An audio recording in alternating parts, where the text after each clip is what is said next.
Cinema की दुनिया में साल 2026 की शुरुआत किसी धमाके से कम नहीं होने वाली। 9 जनवरी 2026 ये वो तारीख है जिसे कैलेंडर पर लाल रंग से मार्क कर लीजिए, क्योंकि इस दिन भारतीय बॉक्स ऑफिस पर दो ऐसे शेड टकराने वाले हैं जिनकी दहाड़ से पूरा देश हिल जाएगा। एक तरफ है पैन इंडिया के असली बाहुबली प्रभास अपनी फिल्म द राजा साहब के साथ, तो दूसरी तरफ है दक्षिण के बेताज बादशाह थलपति विजय अपनी आखिरी फिल्म जननायक के साथ। ये अलग अलग दो फिल्मों का क्लैश नहीं है, ये विरासत, स्टारडम और दो अलग अलग इमोशंस की टक्कर है। तो आज की इस वीडियो को देखकर आपको समझ ही आ जाएगा कि इस संक्रांति पर असली किंग कौन बनेगा। तो सबसे पहले बात करते हैं थलपति विजय की आखिरी दहाड़ यानी जननायक की। ये सिर्फ एक फिल्म नहीं है, ये एक इमोशन है। थलपति विजय ने घोषणा कर दी है कि इसके बाद वो सिनेमा को छोड़ देंगे और पूरी तरीके से राजनीति में उतरेंगे। लेकिन जरा सोचिए, एक ऐसा कलाकार जिसके नाम से ही थिएटर में सुनामी आ जाती है, वो अपनी 69वीं फिल्म के साथ विदा ले रहा है। एच विनोद जिन्होंने वलमई और थुनीवु जैसी एक्शन पैक्ड फिल्में दी, वो विजय को वैतरी कॉन्डन के रूप में पेश कर रहे हैं। एक ऐसा पुलिस वाला जो सिद्धांतों का पक्का है लेकिन दुश्मनों के लिए काल है। ट्रेलर ने हमें पहले ही हिंट दे दिया है कि कहानी में एक बाप और एक गोद ली हुई बेटी यानी मोमिता बैजू का एक बहुत ही इमोशनल रिश्ता है। लेकिन ट्विस्ट जब आता है जब बॉबी देओल एक विलन के रूप में सामने आते हैं। बॉबी का किरदार एक ऐसे बिजनेसमैन का है जो राजनीति और पावर के गंदे खेल खेलता है। जननायक में विजय का एक पॉलिटिकल टच है, वो अपनी असली जिंदगी की राजनीतिक पारी में भी मेल खाता है। अनिरुद्ध रविचंद्र का बैकग्राउंड म्यूजिक और विजय के वो पंच लाइन डायलॉग्स, ये फिल्म तमिलनाडु के हर घर की पहली पसंद होने वाली है।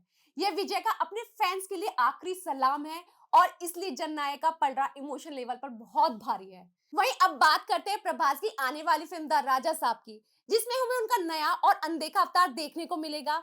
उत्तर से दक्षिण, पूरब से पश्चिम तक सबके चहेते रेबल स्टार प्रभास की इस फिल्म का इंतजार सभी कर रहे हैं। बाहुबली, सालार और कल्कि जैसे भारी भरकम एक्शन फिल्मों के बाद प्रभास कुछ ऐसा लेकर आ रहे हैं जिसकी किसी ने कल्पना भी नहीं की थी, एक हॉरर कॉमेडी। द राजा साहब में प्रभास हमें उस पुराने विंटेज अवतार में दिखेंगे जहां उनका स्वैग और कॉमेडी टाइमिंग जानलेवा होती थी। निर्देशक मारुति ने दावा किया है कि इस फिल्म में आप प्रभास को अगले कई सालों तक याद रखेंगे।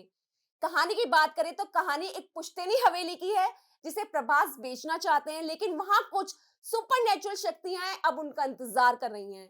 फिल्म में प्रभास का डबल रोल होने की चर्चा है, एक पोता तो दूसरा भूतिया दादा। संजय दत्त और बोमन ईरानी जैसे दिग्गज कलाकार इस फिल्म को एक अलग ही लेवल पर ले जा रहे हैं। 400 से 450 करोड़ का भारी बजट, थमन का म्यूजिक और प्रभास का वो नया लॉन्ग हेयर लुक, यह फिल्म उन लोगों के लिए है जो थिएटर में सिर्फ मजे करने और प्रभास के स्टाइल पर सीटियां बजाने आते हैं। द राजा साहब एक ऐसी फिल्म है जो केवल साउथ में नहीं बल्कि पूरी हिंदी बेल्ट में भी आग लगा देगी, क्योंकि प्रभास का क्रेज नॉर्थ इंडिया में किसी भी दूसरे साउथ सुपरस्टार से कहीं ज्यादा है। और अगर हम अब इन दोनों फिल्मों को आमने सामने रखते हैं तो देखते हैं कि एक तरफ है जननायक का सोशल पॉलिटिक ड्रामा, तो दूसरी तरफ है द राजा साहब का हॉरर कॉमेडी तमाशा। विजय की फिल्म में सीरियसनेस और विदाई का दुख है, जबकि प्रभास की फिल्म में एंटरटेनमेंट और मस्ती का तड़का। अगर आंकड़ों की बात करें तो तमिलनाडु में फिल्म जननायक को कोई भी नहीं छू सकता। ये फिल्म वहां के सारे रिकॉर्ड तोड़ देगी क्योंकि ये विजय की आखिरी फिल्म है।